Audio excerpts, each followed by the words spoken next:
All right, hello everyone, and welcome to this week's episode, The Current and Future State of Ransomware in APAC, a conversation.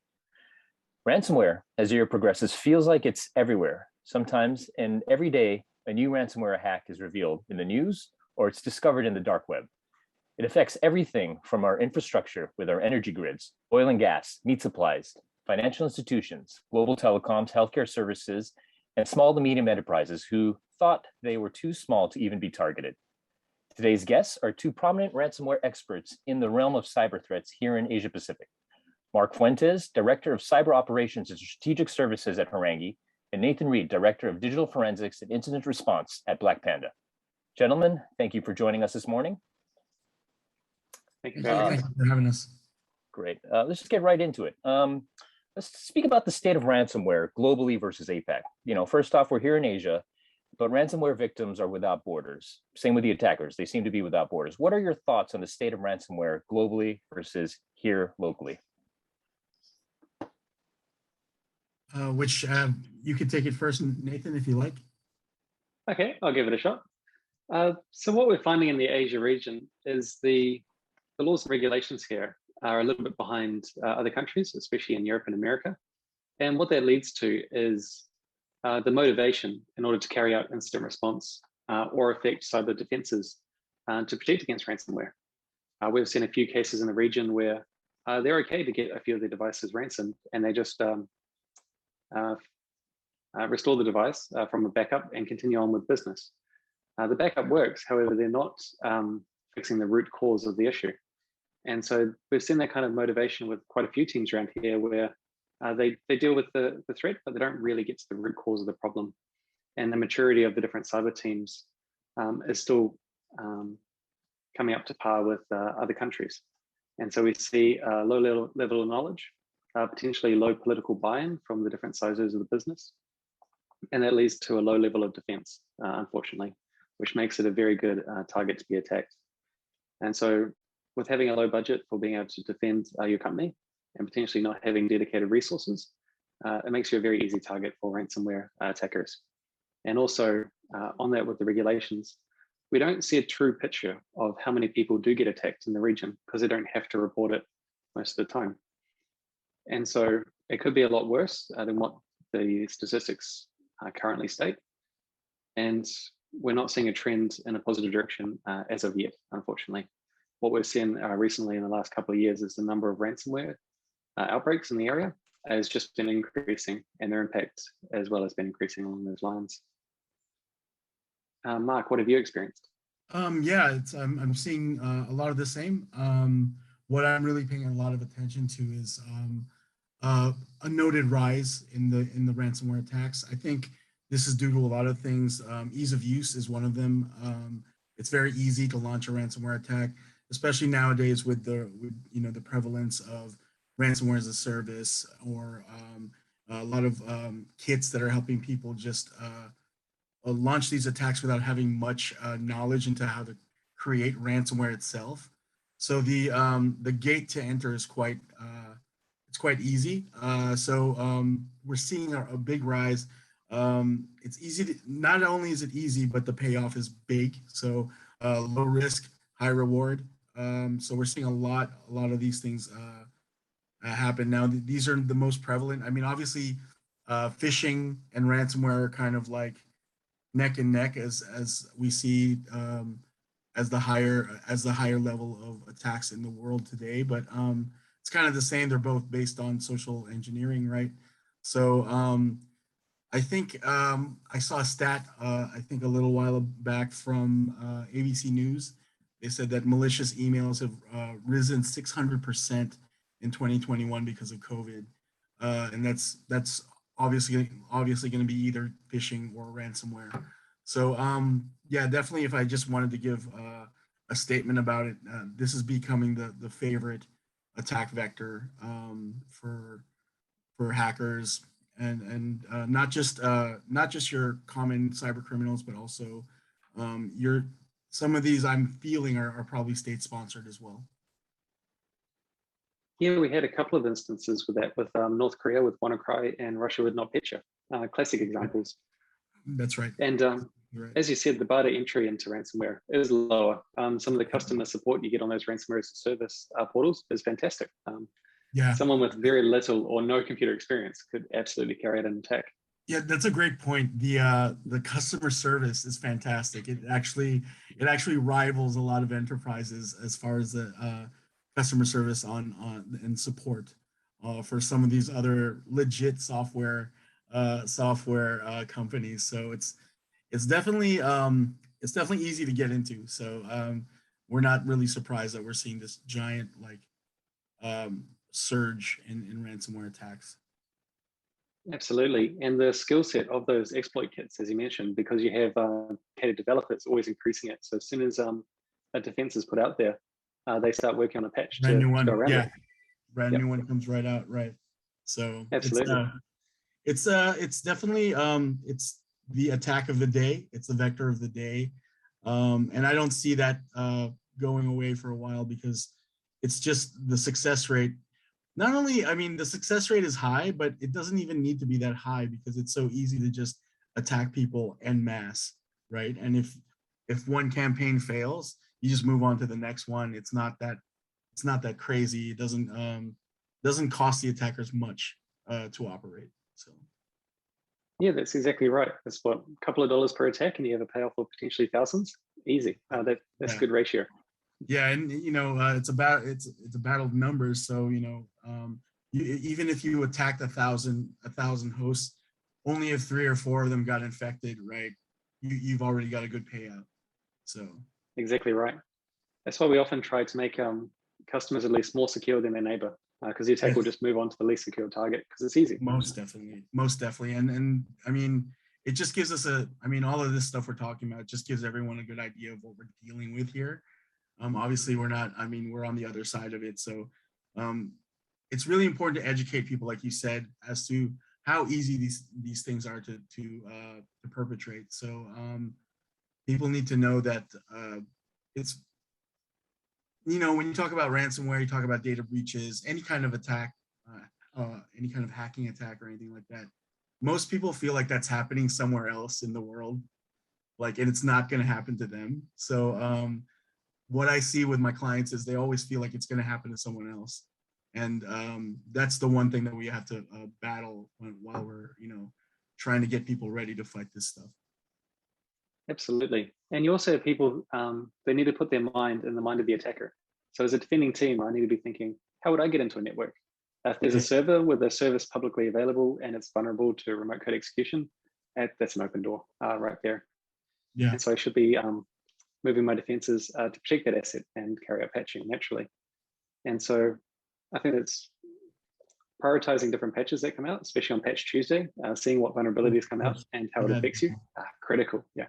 And you know what? It's funny because I grew up in the industry working in the West, in America mostly. And we always talk about Patch Tuesday, right? But I've been out here in Southeast Asia for about 3 or 4 years, and I've never heard anyone once mention Patch Tuesday, not once. That's the first time I've heard it in the last 4 years. Yeah, that's a big thing. Vulnerability management is huge. Patch management is huge, and I have a hard time finding many organizations that are that mature, that they take patch management and vulnerability management seriously, and that's quite a low bar as well, if you think about it. Absolutely, yeah, totally agree. The other thing that I found also concerning, seeing more recently, when we do our dark web monitoring, is kind of remote access as a service, where someone will go around doing brute force against OpenRDP protocols or similar, or VPN that doesn't have multi-factor. Colonial Pipeline is a classic case of that. Yes. And it's just a time game. Or if you use a password that is on the Rainbow Dictionary, you can crack it almost straight away. Yeah. And then they sell that access. And so if you could combine remote access as a service and ransomware as a service, kind of like when Autosploit connected Shodan with their toolkit, so they could automatically scan the entire internet without touching it, find the vulnerable things and hit it. And it's kind of funny to me because I didn't think that Rainbow tables would still be pertinent at this time, right? I thought they would be obsolete by now, but I mean, organizations are just, for many reasons, most of them being just not knowing or just not feeling that it's valuable. Many organizations are not ramping up their security programs. Like you said, Colonial Pipeline, right? They could have just put in multi-factor on their VPN and they could have saved themselves a lot of headache. MFA is just, it should be a no-brainer at this point in our society, but it's not something that's as prevalent as we would hope. Yeah, that's exactly right. I think if MFA was in place, half my jobs would go away. Yes, pretty much. It's terrifying to see, and it's really sad seeing a customer where just a tick box in Office 365 or similar could have saved them such a massive impact, $500,000 in one case. But I see a lot of my clients, they will shun MFA simply for the fact that too many of their users are saying, we don't want to have that extra step to get into our stuff. It's just not, it's not convenient for us. So a lot of people knowingly will shun MFA simply for ease of use, which is kind of crazy to me because it's not that much of a, I mean, when it takes maybe 3 months of getting used to, like it's a hassle for 3 months, but then after that, it just becomes part of your routine, you know, and it's a very valuable thing to add to your routine. So, you know. Yeah, exactly right. And naturally we use it here for all of the admin tasks and user. But I find with Microsoft, I mean, the cookies make it very easy once you trust one computer. That's fine. But as soon as my Russian buddy figures out my password and tries to log in, no hope. Has to come up with that code. So. That's right. That's exactly right. Just moving on down the list of questions. The next one was common pitfalls and mistakes for companies for initial compromise. And pretty much wherever the bar is. I find misconfigured services are a classic. Unknown devices as well seems to be quite interesting recently, where you think you've decommissioned a server, but it's still running there, and so naturally the team's not looking at it. It's not being secured or patched, but it's still quite vulnerable. So I'll talk about it here. So selfless plug, shameless plug. Shameless plug. I've just released a ransomware defense assessment over at Horangi, creating a ransomware defense framework. And I do this because it's at the end of the day, it's nothing new. It's really just hygiene. It's just hygiene. It's not really a thing. I probably shouldn't say this. I mean, if people watch this thing, but really, it's important. It's very important, and people really, because it's not sexy, it's not cool, it doesn't have AI and it doesn't have machine learning attached to it. People always ignore hygiene, right? Like you were saying, ghost IT, rogue IT or ghost IT. That's just offboarding processes, right? You just need a robust offboarding process for that. MFA, right? Just having proper asset management in place, having a proper backup management in place, right? These are the best ways to protect yourself against ransomware, and people are not doing it. They're just not. And it's so funny to me because you'll go on these forums or you'll go on LinkedIn and people go, hey, what's the best way to, like, you know, what would you do when you get hit by ransomware? They're like, oh, what we do is we put aside all of these funds and we get ready to pay the ransomware whenever it comes. And I'm like, well, if you're gonna put all that money aside, why don't you spend it on security? Like, why don't you spend it on readiness? Spend it on backups, spend it on security awareness, spend it on email security. There's so many things you can do to really lessen the impact of ransomware in your organization. If you had money, and these people are saving money to just skip the step and go pay the ransomware. And that's absurd because number one, you have no guarantee you're going to get your data back. And number two, you pay that ransomware. I believe the number is like, there was a survey I saw, and of all the respondents that got attacked by ransomware and paid, 43% of them got hit by ransomware right after. Again, because you've told the world that you pay. You've told all the attackers that if I get hit, there's going to be money involved here and I will pay you out, right? Yeah, that's exactly right. We had one customer that got hit every month. We're pretty sure it's the exact same attack group, same Bitcoin wallet. But yeah, every month they'd come in, they'd break in, ask for money. If they had robust, secure backups, I mean, who cares if you lose the data? You can just restore it. You basically work your way subscribe back to from there. ransomware. You basically subscribe to ransomware now, right? You're like, okay, well, let's pay them the monthly payment, Yeah, it's just crazy. like Netflix, but you don't get the reward.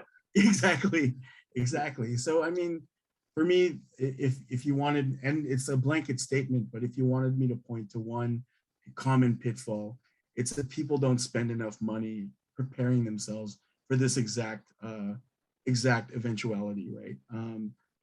Well, they do. They think they do by saving money to pay for it, when you could really be, bolstering your own defenses and making sure that the impact is much lower.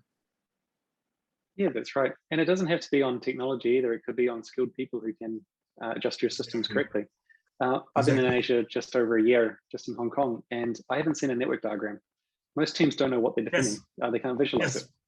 And that's so insane to me that they don't, right? So because I tell people, because people are always like, yeah, let's get a really good risk management policy in place, really good IR policy in place. I'm like, okay, well, you want to measure risk, right? But what's the risk of all your assets? Like, well, what about this asset? We're like, oh, we don't know, right? What about your networks? Like, what about the different networks you have? What's allowed on those networks and what's not allowed? Well, we don't know. We don't have a network map, right? We don't have a network map. We don't have a network map. We don't have an asset register, right? And I was doing a talk a couple of months ago, and it was the same conversation. Nobody does these things because it's not sexy, right? It's not cool. It's not the bleeding edge thing. But these foundational things, if you're not doing them right as a foundation, the rest is kind of, it's a moot point, because yes, it's good to understand your risk, but what about your assets? What about your data? What about your network? You need to apply these risk management metrics to those things before you understand what you're protecting, right? You can have the best shields in the world, but if you don't place them in the right places, it doesn't matter. So it starts there at the foundational part, where you say, okay, what of this data do we need to be backing up constantly? Because if it gets encrypted by an enemy, we're dead in the water, right? What of this data can we be okay with? If it gets hit by ransomware, maybe we just let it go. Maybe it's public information, right? But maybe our secret sauce, maybe we should have better policies around those things. And another thing you said, it doesn't have to be technology, it doesn't have to be processes, it can be people too, because ransomware hits your organization through people. I was talking to someone yesterday, and I'd never heard this before, but they said, you have to worry about layer 8. I said, layer 8? What's layer 8? There's only 7 layers, right? Layer 8 is the people, right? I was like, oh man, I'm going to steal that. I'm going to use that from now on. And layer 8 is probably the best place to put in. It's your low-hanging fruit when you talk about defense. If you can teach your people to spot red flags in emails and report them up to your security team, you can probably cut your risk in half, probably. So awareness of your users' awareness is huge, and I think that also often gets overlooked. Yeah, that's true. I find user awareness, along with in some cases they went through the course, but they didn't actually tell them how to report a phishing email. And it's a key step. So if 80 people get phished, you only need one person to report it to the security team, and they can pull the email and reduce the risk. I found that, yeah, when that happens, and a user will get an email and then panic and not know what to do about it. And then they find the IT team or someone, and they say, hey, look, no one told me, but is this who I talked to about fishy emails or whatever? So yeah, you're exactly right. They can go through that training and just not know how to actually react, so that's a key component, definitely. We had one recently where also there's political buy-in and willing to make the hard choices. So we had, let's say 30 people phished in this case. They gave up their credentials. What occurred from there is you could have carried out a password reset immediately on all 30. Don't worry to trust them whether they click the link or not, just reset the password. That wasn't carried out. And so half of those 30 users then did an internal phishing campaign against all 800 employees. Now you have to reset the password for the entire business. Wow. And that spilled out to their sister companies as well. They started getting breached through the same way because they received an email from a trusted sender. It's got all the DKIM and DMARC checks, but ultimately it's malicious. And so that took quite a while to clean up, and ultimately 3,000 users had to have their passwords reset. And of course, MFA would have fixed that straight away. That's a great one, decisiveness, right? Right in the middle of a crisis, you have to be decisive, or else containment becomes a lost cause, right? Absolutely. And it's cool you mentioned layer 8. One thing from a pen testing side is you don't always need a 0-day exploit. You just got to exploit the user. That's your 0-day right there. Yeah. Yep, absolutely. The same thing happens for us when we do red teams. We did a red team, I think it was middle of last year, where we just couldn't get through their firewall. We couldn't get through their EDR, nothing. So we just started dropping USBs on their premises, and that got us in. That's how we got in. We ended up doing bad USB attacks on them, and it works. It's straight up a layer 8, right? So we couldn't get in. We were banging our heads against the wall for maybe 2 weeks, and we only had maybe 1 more week left on the contract, and we were like, oh man, we got to get in somehow. We just sent a guy in to dress like everybody else who works in the office and just start dropping USBs everywhere. And I think three of them got some juicy users. So yeah, it's very interesting. That's brilliant. I miss those kind of physical pen tests. One thing we had was, according to the policy, the security guard station didn't have internet access. But if you've got a guy there after hours, he's absolutely going to come with his own modem. He's going to find out. Internet. Yep. He's going to find a way. Oh, absolutely, every time. And if you want to get access to all your CCTV cameras, drop some USBs right next to where he smokes. And yeah, it's usually a pretty positive hit rate on that one. Yeah, that's fantastic. Fantastic. Anyway, I guess what we're trying to say for those out there listening, it's pretty easy. It's pretty easy. And, you know, it's also, I wouldn't say it's easy to protect yourself, but there are things you can do. It's not impossible, and it's also not difficult. It's just a matter of, you know, having the right buy-in, like you said, executive buy-in, making the right decisions at the right time, and having people that know their stuff. And it's no one can ever guarantee zero ransomware attacks, but you can definitely mitigate it. You can definitely mitigate that risk. Yeah, that's right. And securing the user in a way that doesn't affect the way they operate as well is quite doable. Do all users need administrator access? Do all users need remote access? Through those GP changes, you can mitigate quite a few threats there where ransomware can't install or it can't move laterally easily through the network. We had one case where every user had remote access and admin. That means every user can go to the DC in one hop. Exactly. You know, shared accounts, right? Shared accounts that shouldn't even exist anymore. You know, a proper IAM scheme in place, a proper PAM scheme in place saves you a lot of headache. It's a lot of headache in the beginning, obviously, a lot of, you know, configuration and administration, but definitely saves money in the long run. Absolutely. And yeah, putting in the hard work once properly, putting you in a really good position moving forward. Some problems that startups have is that they'll race to get the product out, but at no point do they stop and look back and go, okay, how do we secure this? And I think what's quite handy is when the security team gets involved in the development process as well. So that way, instead of the development process completing and then the security team saying, no, that's very insecure, they can actually help the team through that development process. Go, oh, we can tighten up these ports. We can this code here. We could change that a little bit to make it more secure, etc. At Horangi, we're definitely a huge proponent of shift left. We definitely believe it's well worth it to go through the timely and resource intensive and expensive practice of threat modeling during your planning phases. Of course, nobody wants to listen to us. Like you said, they want to ship fast, right? But it's definitely worth it in the end, because when, you know, what we see is a lot of dev houses that they really want to ship fast, but some of them say, yeah, well, we're security minded, right? So we build fast, right? And then right before release, we do a source code review or we do a pen test. And then we have this laundry list of findings, right? And maybe 4 or 5 of them are quite expensive to remediate because you're going to have to undo a lot of stuff you wrote. If you had planned it out earlier in the process, you wouldn't be going through that, right? But again, it's still an uphill battle, converting the devs to that kind of mindset. But definitely, again, it's something we also try to yell as loud as we can at the top of our lungs. You know, shift left, make security part of the planning phase, and you'll avoid a lot of headache down the road. The takeaway for anyone listening is, you know, if you're really worried about ransomware, if you're really worried about how it will impact your organization, focus on hygiene. Hygiene is the way to go.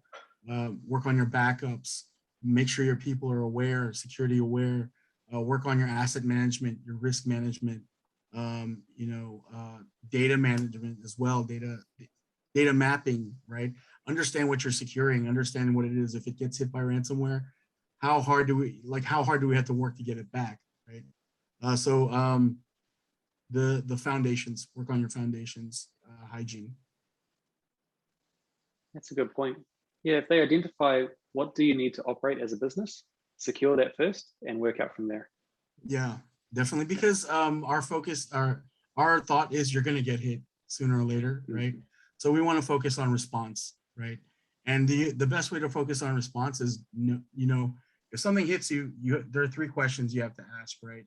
What was that data that got hit, right? What is it exactly? What's the risk? What's the risk when that data is completely lost? And do we have a plan? Those are the 3 first questions you have to answer. And if you can't answer those 3 questions, you got to focus on those right now. Thank you, gentlemen. That was a very informative conversation on ransomware, especially how it affects organizations here in APAC. And I think you've touched base on a lot of ways that organizations can protect themselves and prepare. Because, like you said, Mark, it's not if you'll get hacked, it's when. And with that in mind, we want to thank you guys for taking the time out of your busy mornings, protecting organizations in APAC from the latest cyber threats out there. And until next time, we hope to continue this conversation with other relevant topics in the world of cybersecurity. Thank you. Thank you. Thank you.